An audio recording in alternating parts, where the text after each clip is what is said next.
ఇప్పుడు మనకి అక్షరాలు తెలుగులో చాలా అద్భుతంగా ఉంటాయి. ఈ అక్షరాలన్నీ సరస్వతి అమ్మవారి స్వరూపమే. అక్షరము అంతా కలిపితే నాశనము లేనటువంటి సరస్వతి బయటకు వస్తుంది. ఆ సరస్వతి బయటికి రావాలంటే మూలాధారంలో గణపతి యొక్క అనుగ్రహం ఉండాలి. ఇది మంచి వక్తలు కావాలన్నా, పిల్లలు ఎవరైనా పెద్ద గొప్పవాళ్ళు కావాలన్నా, ఏం కావాలన్నా గణపతి అనుగ్రహం ఉంటేనే గొప్పవాళ్ళు అవుతారమ్మ.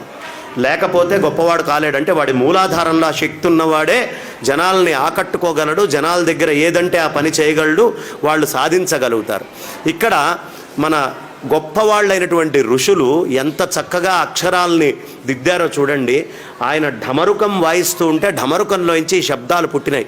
ఈ భాష చాలా గొప్పది. మనం తెలుగు భాషను దూరం పెట్టుకుంటున్నాం కానీ ఇది దైవ భాష.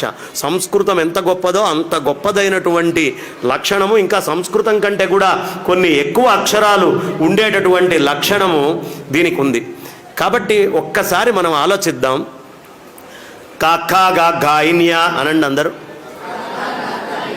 కొంచెం మెల్లిగానే అంటున్నారు. పాత ఎప్పుడో స్కూల్లో చదువుకున్నాం, మళ్ళీ బయటికి ఇది చెప్పుకోవడానికి ఇలా నలుగురు కలిస్తే తప్ప విడిగా కాకా గాగ్గా ఇన్యా అంటే నవ్వుతారు పిల్లలు కూడా. కాబట్టి ఇక్కడే చెప్పుకుందాం. కాకా గాగ్గా ఇన్యా. ఎక్కడి నుంచి వచ్చింది చప్పుడు? ఈ గొంతులో ఈ భాగాన్ని గుర్తించండి.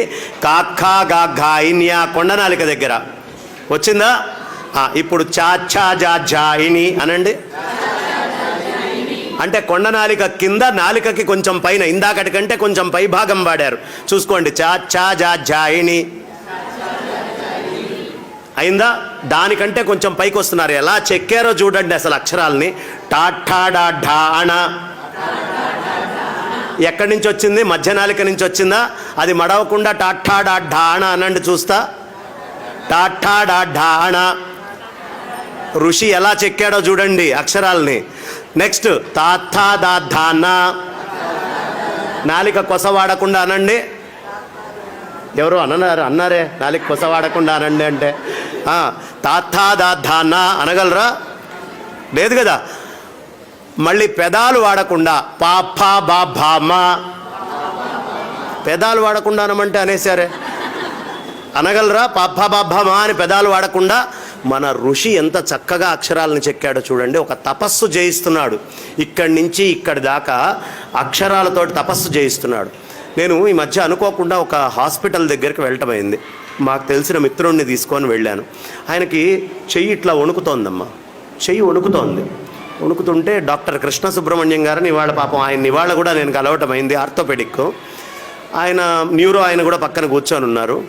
ఏమండి చెయ్యి ఇలా వణుకుతోంది అన్నాడు. అంటే ఆయన మామూలుగా ఏదో టెస్ట్ చేయాలి కదా. ఆయన ఏమడిగాడంటే, ఏమండి దృష్టద్యుమ్నుడు దృష్టద్యుమ్నుడు దృష్టద్యుమ్నుడు అని ఆగకుండా 10 సార్లు అనండి అన్నాడు. ఈయన డాక్టరా వేదాంత, మేం చెప్పాల్సిన ప్రవచనం ఏం చెప్తున్నాడు ఏంటి అని అనుమానం వచ్చింది. సరే ఈయన అంటున్నాడు, మాట రావట్లేదు.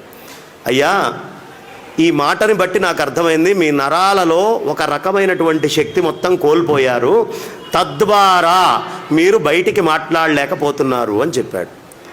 ఇప్పుడు చూడండి, ముసలివాళ్ళు అయ్యాక స్వరం ఇంత గట్టిగా కంఠం ఇలా ఉంటుందా? ఎందుకు? నరాలలో సత్తువ తగ్గితే నోట్లో మాటలో తేడా వస్తుంది. అంటే మాటకి నరాలకి తేడా ఉంది. పక్షవాతం వచ్చింది, మాటలో తేడా వస్తుందా? నరాలకి మాటకి చాలా సంబంధం ఉంది.